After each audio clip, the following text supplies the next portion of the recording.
পেঁয়াজের পাইকারি দাম ঢাকা থেকে, সাথে আলু, রসুন, আদার পাইকারি দরদাম জানিয়ে দেব।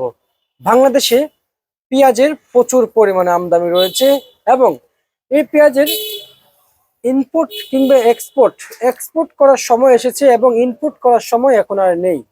দর্শক বন্ধুরা, দেশে পর্যাপ্ত পরিমাণ পেঁয়াজ রয়েছে, ব্যবসায়িকরা এমনটি দাবি করছেন তারেক রহমানের কাছে, যেন এক্সপোর্ট করতে পারে, কৃষক যেন সামনে আগাইতে পারে এই পেঁয়াজ নিয়ে। আরো কিছু জানবো। আসসালামু আলাইকুম। ওয়ালাইকুম আসসালাম। কেমন আছেন? আছি আলহামদুলিল্লাহ, ভালো আছি। ভাইজান, আপনি তো আপনারা তো বলতেছেন যে দেশে পেঁয়াজ নাকি পর্যাপ্ত পরিমাণ আছে এবং আমরা শ্যামবাজারে এসে দেখতে পাচ্ছি যে পর্যাপ্ত পরিমাণ পেঁয়াজ আমদানি আছে। কৃষকের হাতেও এখনো পর্যাপ্ত পরিমাণ পেঁয়াজ আছে এবং এক সিজনের পেঁয়াজ এখনো আসে নাই এবং মুড়ি কাটার পেঁয়াজের সিজন শেষ পর্যায়ে আসলো। তারপর আমরা পর্যাপ্ত পরিমাণ পেঁয়াজ দেখতে পাচ্ছি, সুপসাগর পেঁয়াজ মার্কেটে দেখতে পাচ্ছি। এই সমস্ত পেঁয়াজ যে আমরা যে অতিরিক্ত দেখতে পাচ্ছি, নষ্ট হওয়ার চাইতে যদি আমরা যদি আন্তর্জাতিক বাজারগুলো যদি দেখে, যদি আমাদের বাণিজ্য মন্ত্রণালয় যদি দেখে যদি এক্সপোর্ট করার চেষ্টা করে, তাহলে আমাদের কৃষকদের জন্য কেমন হয়? না, এটা অবশ্যই বাণিজ্য মন্ত্রী হোক আর কৃষি মন্ত্রণালয় হয়, হ্যাঁ, এরা অবশ্যই পদক্ষেপ নিতে হবে, এই মুহূর্তে পদক্ষেপ নিতে হবে। এই মুহূর্তে পদক্ষেপ যদি না নেয় তাহলে দেখা যায় কৃষকের অনেক ক্ষতিগ্রস্ত হবে। আর বিএনপি সরকার যেটা আছে, তারেক রহমান, এটা একটা স্লোগান আছে, ধান শীষে ভোট দেবো, পেট ভরে ভাত খামো। এই স্লোগানে যদি সরকার কৃষককে বাঁচায় না রাখতে পারে, কৃষি প্রধান দেশ, কৃষককে বাঁচাতে গেলে সরকার অবশ্যই পদক্ষেপ নিতে হবে। যদি সরকার পদক্ষেপ না নেয় তাহলে সরকারের কিন্তু আবার ব্যর্থতা আছে। এজন্য এই মুহূর্তে বিএনপি সরকার যেহেতু সরকার গঠন করছে, তার এই মুহূর্তে দরকার কৃষককে বাঁচাতে গেলে পেঁয়াজ, আলু, রসুন এগুলো বাইরে এক্সপোর্ট করার জন্য। এগুলি এক্সপোর্ট করতে পারলে কৃষক একটু ভালো থাকবে। আর এক্সপোর্ট করতে না পারলে এই পেঁয়াজ কয়েকদিন পরে ফালাই দিতে হবে, কৃষক তেমন অনেক ক্ষতিগ্রস্ত হবে। কৃষক ক্ষতিগ্রস্ত হইলে কিন্তু দেশের ক্ষতি।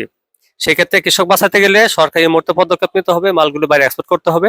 মাল এক্সপোর্ট করতে পারলে আস্তে আস্তে বাজার একটু বাড়বে, তখন কৃষক দুটা পয়সা পাবে, বাংলাদেশও কিছু ডলার রিজার্ভ হবে।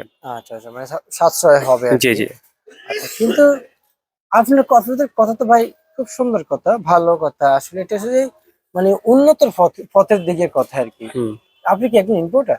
জি। আচ্ছা আচ্ছা, এখন ইম্পোর্টের বিষয়গুলো কেমন, কি অবস্থা ভাই? না, এখন ইম্পোর্টের তো এই মুহূর্তে তো বাইরের তো কোনো দেশে ইম্পোর্ট করা যুক্তিসঙ্গত না।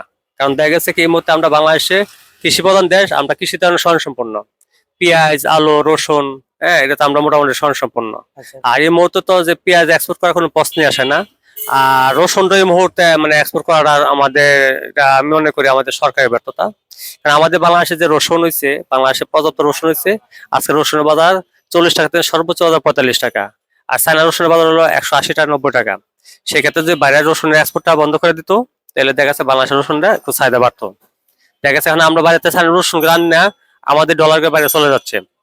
এদিকে আমাদের কৃষকরা অনেক ক্ষতিগ্রস্ত হচ্ছে।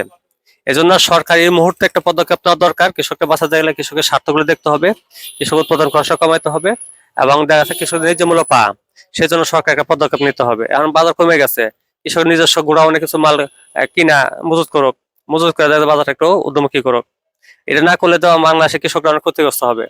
আবার কৃষক ক্ষতিগ্রস্ত হয়, পরবর্তী বছর যদি না লাগা, আবার আমরা বাইরের প্রতি বাইরেতে মাল এনে আমরা দেশের সাহায্য পূর্ণ করতে হবে। যেটা আমাদের কৃষি প্রধান দেশ, কৃষকরা বাঁচাতে গেলে এই পদক্ষেপগুলি নিলে আমরা বাইরেতে মাল আনতে হবে না। সেক্ষেত্রে আমরা পরবর্তী বছর দেখা গেছে আমরা নিজস্ব পণ্য দিয়ে আমরা দেশ পরিচালনা করা সম্ভব। আর নতবা দেখা গেছে এখন যদি দেখা গেছে কৃষক বাঁচাতে না পারে, পরবর্তী বছর দেশে মাল আমদানি করবে না। হ্যাঁ, মাল আমদানি করবে না, তাই চাষ করবে না। চাষ না করলে দেখা গেছে কি পরবর্তী দেশে আমরা বাইরে থেকে মাল আনতে হবে। আচ্ছা, তাহলে আজকের বাজারে পেঁয়াজ কত বিক্রি চলছে? আজকে পেঁয়াজের বাজার হলো 22 টাকা থেকে সর্বোচ্চ 27 টাকা। আর নিম্ন বাজার 27 টাকা? না, সবচেয়ে বাজার 27 টাকা। আচ্ছা, নিম্ন বাজার? নিম্ন বাজার 22 টাকা। 22 টাকা। আর এই পেঁয়াজের সাথে আমদানি হওয়া রসুন কত বিক্রি চলছে? রসুন বাজার কম, 30 টাকা থেকে সর্বোচ্চ বাজার 45 টাকা। এই নতুন রসুন? নতুন রসুন। আলু কত বিক্রি চলছে ভাই? আলু 8 টাকা থেকে সর্বোচ্চ বাজার 12 টাকা। আচ্ছা আচ্ছা, ঠিক আছে, আপনাকে ধন্যবাদ। Thank you.